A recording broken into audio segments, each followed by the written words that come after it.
y a une chose dont on parle presque jamais quand on raconte les histoires de réussite. Ce sont les années où absolument rien ne se passe. Les années où tu fais tout comme il faut et où pourtant personne ne te choisit. Sylvester Stallone a vécu dans ce silence-là. Dès sa naissance, quelque chose cloche. Lors de l'accouchement, un nerf de son visage est endommagé. Résultat, une partie de son visage reste figée. Sa voix est lente, pâteuse. À Hollywood, ce n'est pas un détail, c'est un défaut. On lui dit qu'il n'a pas la tête, pas la voix, pas le profil. Très tôt, il comprend une chose, il ne rentre dans aucune case. Dans les années 70, Stallone arrive à Los Angeles avec un rêve, et presque rien d'autre. Il enchaîne les auditions, des dizaines, des centaines, toujours le même résultat. Merci, on vous rappellera. Il ne rappelle jamais.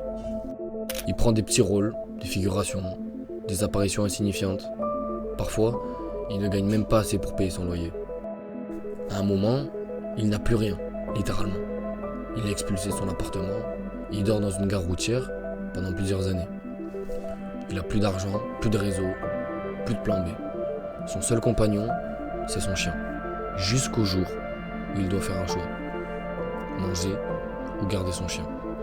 Il le vend pour quelques dizaines de dollars. Des années plus tard, il dira que c'était le moment le plus bas de sa vie. Et pourtant, même là, quelque chose ne s'éteint pas. Une obsession. L'histoire d'un boxeur que personne ne prend au sérieux. Un type maladroit, pas spectaculaire, mais qui refuse d'abandonner. Stallone voit un combat à la télévision, un boxeur inconnu tient tête à un champion.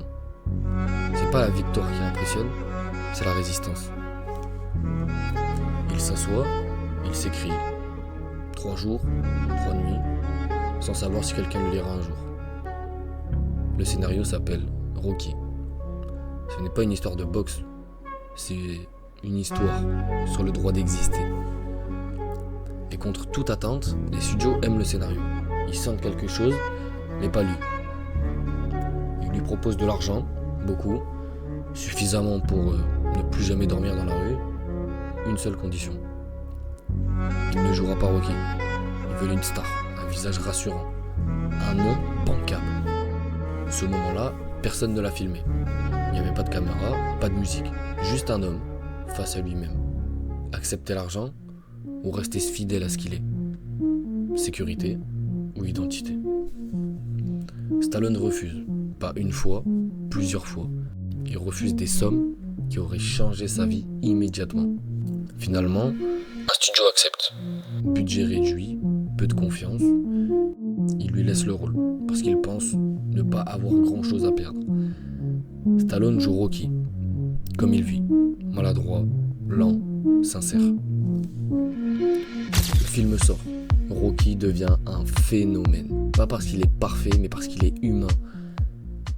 La vraie leçon dans cette histoire, ce n'est pas une histoire de chance, c'est pas une histoire de talent pur, c'est l'histoire d'un homme qui a tenu quand tout lui disait d'arrêter, qui a refusé de disparaître dans une version acceptable de lui-même. Parfois, le vrai combat, c'est pas de réussir, c'est de rester soi assez longtemps pour que le monde finisse par le voir.